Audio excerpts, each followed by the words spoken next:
هر روزی نو برای ما یک نعمت است. روزی استراحتی، روزی افتابی. برادرای ما مخدمات گرفتگن اومده استراحت کردن. این دودر عزیز ما ایجو میشه برادر.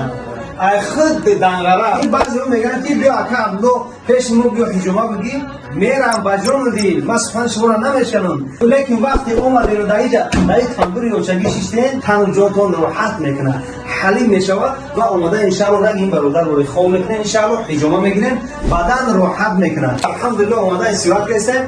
با در کجا بگو در خطرپای وطن نگاه کن. استراحتی بگیرین بیاین انشالله ما در خدمت هستیم. هر گاهی که میخواین اگر میخواین که ما جانب شما رو بکنید انشالله مراجعه کنین. تمام مسکوفسکی اوبلاست و دکترکان باشه انشالله حرکت میکنیم که سخن شما را نشنویم. برای خاطر هر گاهی که شما میخواید که انشالله که موضوعی را شد دکتر عبدالجان در خدمت هستیم. فقط مراجعه کنید. تاتون سعادت باشد. السلام علیکم و رحمت الله.